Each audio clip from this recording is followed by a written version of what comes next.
Jika di dunia Islam ada istilah masa fatroh, maka di belahan dunia Eropa ada istilah abad kegelapan. Masa fatroh merujuk pada periode kekosongan antara diutusnya dua nabi, seperti contoh jarak waktu antara Nabi Musa dan Nabi Isa yang mencapai 17 abad. Selama masa ini, umat manusia mulai menyimpang dari ajaran nabi mereka, kehilangan arah, dan mulai menyembah berhala serta api. Sementara itu, abad kegelapan di Eropa dianggap sebagai periode yang suram, di mana ilmu pengetahuan mengalami kemunduran, dan masyarakat Eropa terbelenggu dalam ketidaktahuan. Kehidupan pada masa itu seringkali tanpa penerangan ilmiah, dengan meningkatnya kepercayaan pada tahayul dan mitos, serta terjadinya banyak penindasan. Apakah betul jika waktu itu Eropa benar-benar dalam kegelapan? Lalu bagaimana dengan proses ekspansi dunia timur ke Eropa Barat, yang pada era itu, dunia timur dengan keislamannya sedang terang benderang berada di puncak kejayaannya dalam masa keemasan? Apa yang sebenarnya terjadi pada abad kegelapan Eropa? Dalam video kali ini, kita akan membahas sejarah abad kegelapan di Eropa, termasuk penyebab-penyebabnya. Kita juga akan melihat bagaimana terjadinya akulturasi ilmu pengetahuan dari dunia timur ke barat. Sampai akhirnya, Eropa benar-benar memasuki masa pencerahan, yaitu era Renaissance.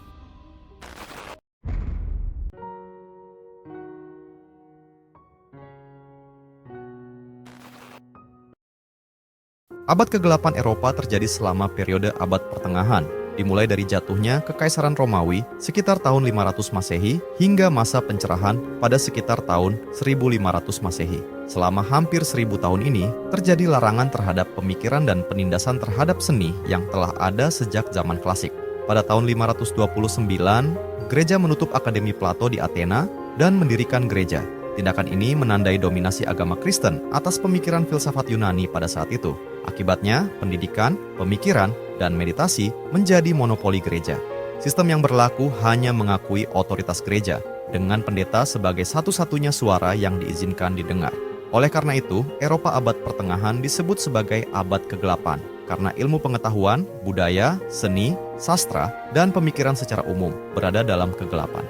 Francesco Petrarca, seorang ilmuwan dan penyair Italia, pertama kali menggambarkan abad pertengahan sebagai abad kegelapan bagi masyarakat Eropa sekitar tahun 1500-an. Petrarca merasa kecewa dengan kurangnya karya sastra yang berkualitas pada masa itu, sementara era klasik yang dipengaruhi oleh peradaban Romawi dan Yunani telah memberikan kontribusi yang besar terhadap seni, ilmu pengetahuan, filsafat, arsitektur, dan sistem politik dunia. Namun, sejarah abad pertengahan terkadang digambarkan sebagai periode yang menghentikan perkembangan dan kemajuan zaman. Setelah Petrarca menggunakan istilah abad kegelapan dalam karya sastra dan tulisannya, para pemikir lain pada masa itu memperluas konsep ini, terutama oleh ilmuwan pada masa pencerahan dari abad ke-18 hingga abad ke-19. Istilah abad kegelapan dan abad pertengahan mulai digunakan secara bersamaan untuk menggambarkan periode di abad pertengahan, ketika di Eropa terjadi kemunduran. Bangunan-bangunan besar Romawi seperti Kolosium mulai runtuh perlahan-lahan, dan masa itu dianggap sebagai periode ketika kemajuan ilmu pengetahuan tidak signifikan.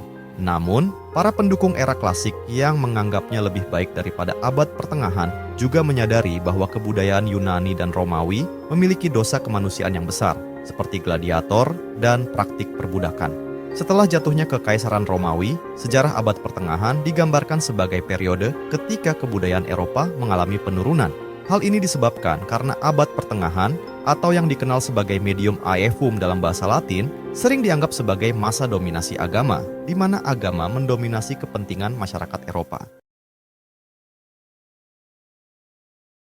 Salah satu gambaran dari masa itu dapat ditemukan dalam rumusan yang diajukan oleh Uskup Agung Anselmus pada tahun 1050-an yang menyatakan Credo ut intelligam, yang berarti, saya percaya agar saya bisa memahami. Doktrin ini menjadi dasar argumen untuk menjustifikasi ajaran-ajaran yang dikeluarkan oleh gereja. Gereja pada masa itu juga memegang otoritas tunggal dalam menafsirkan dan menetapkan kebenaran atas segala aspek kehidupan, termasuk ilmu agama dan pengetahuan. Semua hal yang dianggap tidak berhubungan dengan agama akan disebut melanggar hukum, dan segala tindakan gereja didukung oleh penguasa yang berkuasa. menjadikan posisi gereja setara atau bahkan lebih tinggi dari pemerintahan istana. Pada masa kegelapan Eropa, kebijakan negara tidak diputuskan melalui demokrasi parlemen, tetapi melalui rekomendasi dari Dewan Gereja. Orang-orang yang menjabat dalam gereja menjadi sangat makmur secara ekonomi, berbeda dengan masyarakat umum yang sering mengalami kesulitan untuk bertahan hidup. Agama pada waktu itu seharusnya membawa ketenangan, kebahagiaan, dan keyakinan kepada manusia. Namun diakui oleh sebagian kalangan bahwa abad kegelapan ini oleh sekelompok pendeta tertentu menghadirkan tantangan tersendiri. Konsep ketuhanan mengalami distorsi dari makna aslinya dan mengalami pendistorsian pada sistem yang diterapkan selama abad pertengahan. Larangan terhadap ilmu pengetahuan, pemikiran, dan seni telah menyebabkan kegelapan dan mengubah dunia menjadi seperti penjara. Melalui praktik seperti inkuisisi, pemungutan pajak gereja, dan doktrin-doktrin lainnya, tidak ada masyarakat yang diperbolehkan melebihi pengaruh gereja. Nilai-nilai seperti kesetaraan, keadilan, cinta, kasih, dan rasa hormat dianggap kuno. Sementara masyarakat hanya mengandalkan teori-teori yang disetujui oleh gereja. Kondisi inilah yang menyebabkan Karl Marx, seorang filsuf dan ekonom Jerman, sampai mengatakan, Die Religion ist das Opium des Volkes, yaitu agama adalah opium bagi masyarakat yang mengakibatkan kecanduan dan memabukkan. Segala bentuk pengetahuan yang tidak sejalan dengan doktrin gereja saat itu ditolak dan sering dianggap sebagai ilmu sihir yang dapat menyesatkan jiwa manusia. Ketika muncul wabah besar seperti Black Death pada abad ke-14, masyarakat Eropa cenderung menganggapnya sebagai ancaman dari sihir, dan mereka percaya bahwa perlu ada pengorbanan, baik berupa nyawa manusia atau lainnya, untuk menghentikannya. Akibatnya, wabah Black Death yang dimulai di Italia karena tidak ditangani dengan cepat dan ilmiah, menyebar dengan cepat ke seluruh Eropa, bahkan mencapai dataran Arab dan Cina. Dalam sejarahnya, Black Death dikenang sebagai tragedi yang mengakibatkan kematian sekitar 75 hingga 200 juta orang. Eropa kehilangan sepertiga dari penduduknya, sementara Cina hampir setengahnya.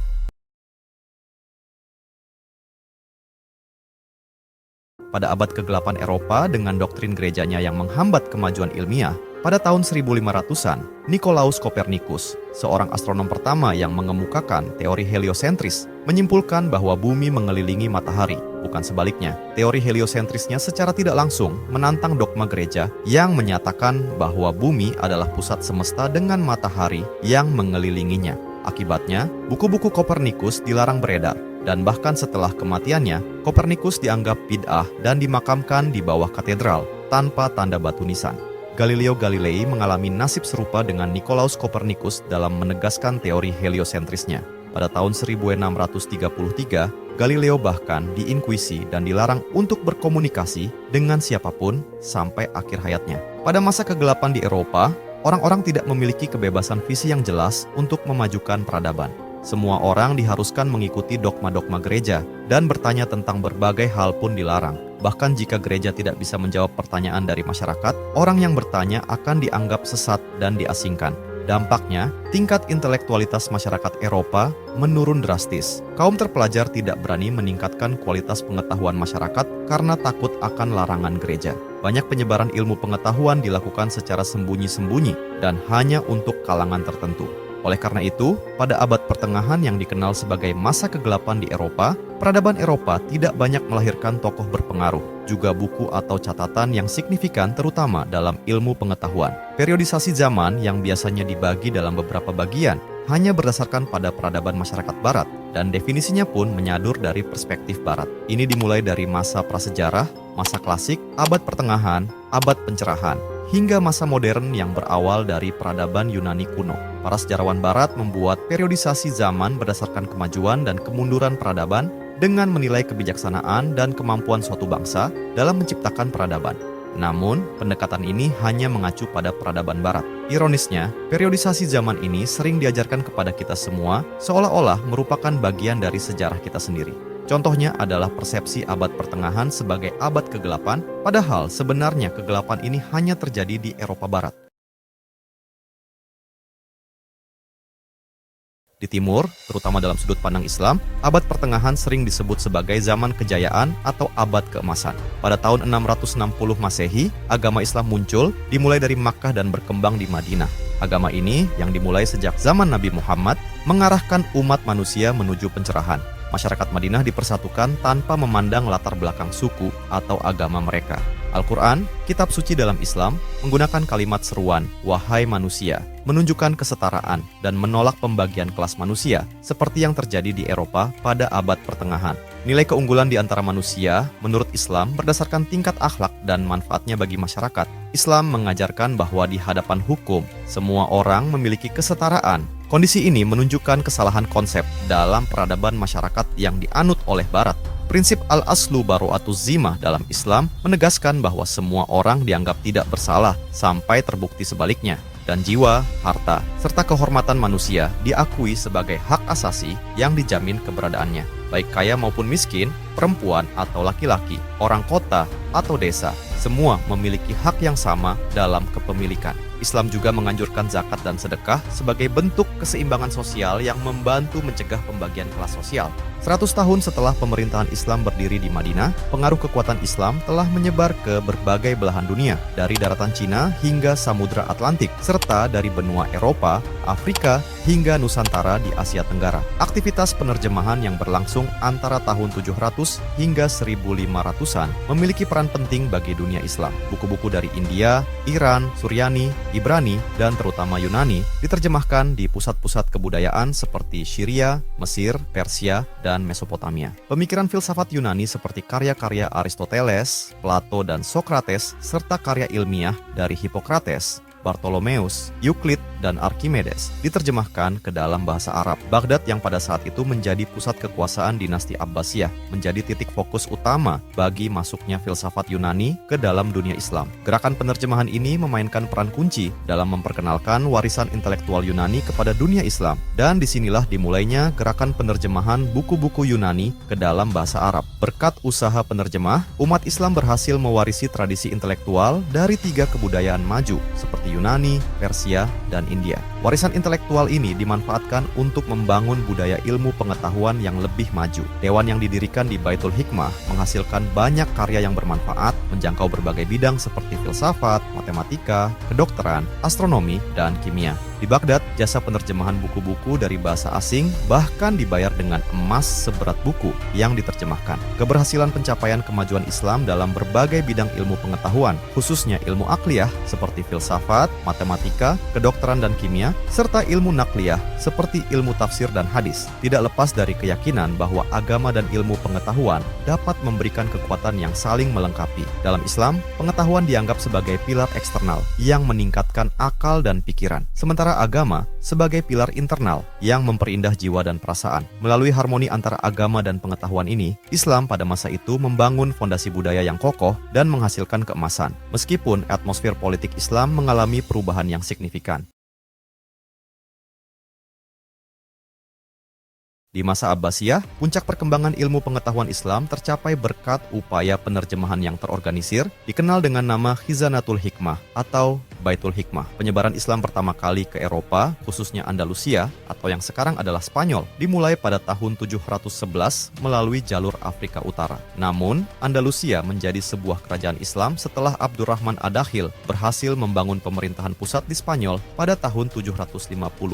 Islam menguasai Spanyol selama hampir 8 abad dengan kemajuan pesat di semua bidang seperti sosial, ekonomi, arsitektur, agama, sastra, dan ilmu pengetahuan. Pada masa pemerintahan Al-Hakam I, buku-buku ilmiah mulai didatangkan dari timur yang membuat Cordoba dan universitasnya mampu bersaing dengan Baghdad dalam hal keilmuan. Kebijakan Muhammad bin Abdul Rahman dan Al-Hakam Al-Muntasir dalam mengembangkan wawasan keilmuan juga turut mendukung kejayaan Islam di Spanyol. Pada masa itu, Universitas Cordoba dikenal memiliki fakultas-fakultas seperti astronomi, matematika, dan kedokteran, serta ilmu ketuhanan dan hukum. Perpustakaan Cordoba, salah satu yang terbesar dan terbaik di dunia saat itu, memiliki 17 perpustakaan dengan koleksi buku mencapai 400.000 yang tersusun dengan sangat rapi dalam katalognya. Peradaban Islam di Spanyol tidak mengalami kemunduran bahkan saat terjadi perpecahan politik pada masa Muluk At-Tawaif, dan justru mencapai puncak kemajuan ilmu pengetahuan, seni, dan budaya. Berbagai wilayah seperti Granada, Sevilla, Malaga, dan Toledo berusaha menyaingi kemajuan Cordoba. Pada masa keemasan Islam di Spanyol, banyak sarjana Islam yang berhasil menghidupkan kembali disiplin ilmu pengetahuan Yunani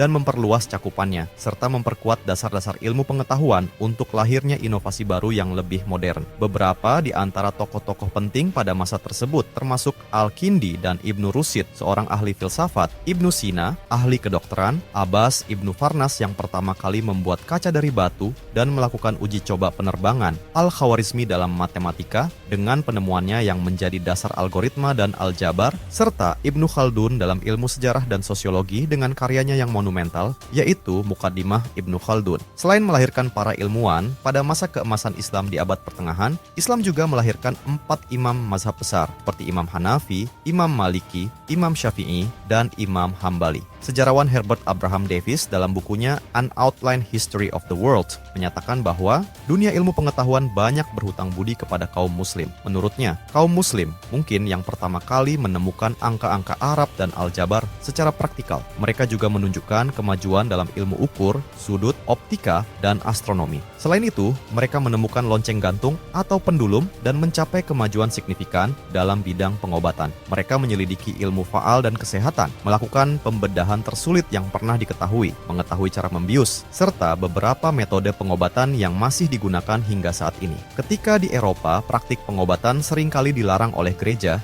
dan berbagai upacara keagamaan dianggap sebagai penyembuhan, kaum muslim sudah memiliki ilmu kedokteran yang sebenarnya.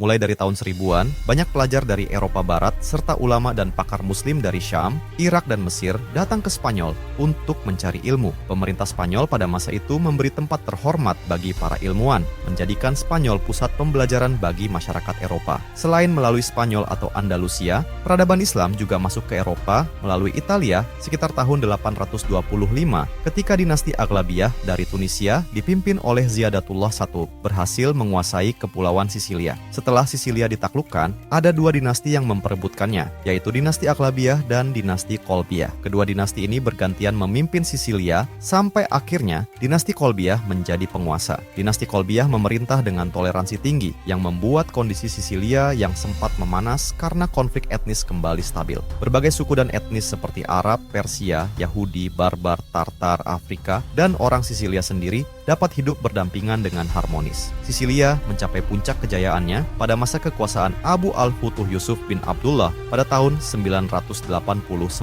Aktivitas intelektual Islam mengalami perkembangan pesat di Sisilia dengan Universitas Balen di Palermo yang menjadi pusat peradaban Eropa setelah Cordoba di Andalusia. Namun, pada tahun 1060, Pangeran Roger I, putra Tancred de Hauteville dari Normandia, berhasil menaklukkan Sisilia dari tangan kerajaan Islam dan mencapai puncaknya pada tahun 1085 Reconquista, berhasil merebut kota Palermo, Syracuse, dan Toledo. Meskipun Islam tidak lagi berkuasa di Sisilia, orang-orang Norman mulai menerjemahkan pengetahuan Islam ke bahasa mereka, terutama Latin, yang mencapai puncaknya pada masa kepemimpinan Roger pada tahun 1154. Hal ini menjadikan Sisilia sebagai pusat penyebaran pengetahuan dan pembelajaran Islam ke seluruh Eropa, menciptakan minat belajar di kalangan orang Kristen Eropa. Islam juga memajukan pertanian di Sisilia melalui dinasti Aghlabiyah dan Kolbiyah yang bergantian menguasai Sisilia, memperkenalkan tanaman seperti katun, tebu, dan kacang tanah. Pada tahun 1400-an dan abad-abad berikutnya, kajian bahasa Arab terus dipelajari di universitas-universitas Eropa seperti Oxford dan Paris untuk menyiapkan misionaris Kristen yang akan dikirim ke wilayah Muslim. Ensiklopedia Kedokteran karya Ar-Razi menjadi satu-satunya karya besar dalam bidang kedokteran yang diterjemahkan ke dalam bahasa Latin oleh Faraj bin Salim, seorang dokter Yahudi Sisilia, dan diterbitkan dalam berbagai manuskrip pada abad-abad berikutnya. Banyak buku dalam bidang astronomi dan matematika juga diterjemahkan. Palermo menjadi pusat penerjemahan buku-buku ulama ke dalam bahasa Latin. Pada akhir tahun 1400-an, hampir seluruh karya cendekiawan Islam telah diterjemahkan dan dibawa ke Eropa bagian selatan, yang kemudian melahirkan Renaissance di Italia. Ini membuktikan kontribusi signifikan Sisilia dalam pewarisan khazanah ilmiah ke Eropa. Adelard of Bath, ilmuwan Inggris pertama, menyatakan terima kasihnya dengan mengatakan bahwa dia belajar dari ahli-ahli Arab yang mengajarkannya belajar dengan dipimpin oleh akal, bukan oleh dogma. Ilmuwan Inggris penting lainnya, Eric John Holmyard, menyatakan dalam pengantar bukunya bahwa selama abad ke-12 dan ke-13 terjadi kebangkitan ilmiah di Eropa. Sarjana dari negara-negara Kristen Eropa melakukan perjalanan ke universitas-universitas Muslim di Spanyol, Mesir, Suriah, dan Maroko untuk memperoleh pengetahuan dari Muslim yang meskipun berbeda agama menjadi teman dalam belajar. Selain melalui Spanyol dan Italia, peradaban Islam juga masuk ke Eropa melalui kerajaan Turki Utsmani. Pada tanggal 29 Mei 1453, Muhammad Al-Fatih berhasil menaklukkan benteng Konstantinopel, lambang Imperium Bizantium. Penaklukan ini mengakhiri abad kegelapan di Eropa dan memberikan cahaya baru bagi Eropa. Penduduk Konstantinopel lebih memilih melihat surban Muslim di ibu kota mereka daripada peci tokoh Katolik, yang mencerminkan toleransi tinggi terhadap non-Muslim dan membantu proses transformasi nilai-nilai Islam ke Barat. Seiring dengan pendirian universitas-universitas di Eropa, seperti Universitas Bologna pada tahun 1088, Universitas Paris pada tahun 1150, Oxford pada tahun 1167, Cambridge pada tahun 1209, Universitas Padua pada tahun 1222, dan Universitas Naples pada tahun 1224. Gaya arsitektur, kurikulum, dan metode pengajaran diadopsi dari seminar-seminar Muslim. Ilmu pengetahuan Islam berhasil ditransmisikan ke Prancis dan wilayah Eropa lainnya. Pada tahun 1300-an, ratusan buku berbahasa Arab diterjemahkan ke dalam bahasa Latin, memperkuat hubungan antara Eropa dan dunia Islam. Interaksi antara Eropa dan dunia Islam berlangsung berabad-abad, dimulai dari Andalusia dari tahun 756 sampai 1492, Perang Salib dari tahun 1095 sampai 1291, hingga penguasaan wilayah Balkan oleh Kekhalifahan Utsmaniyah pada tahun 1389-an. Nilai-nilai adab Islam yang dikenal sebagai humanisme menjadi kekuatan pendorong peradaban Eropa. Banyak pakar sejarah dan sosiologi menegaskan bahwa Islam memicu perpindahan Eropa dari abad kegelapan menuju pencerahan Renaissance.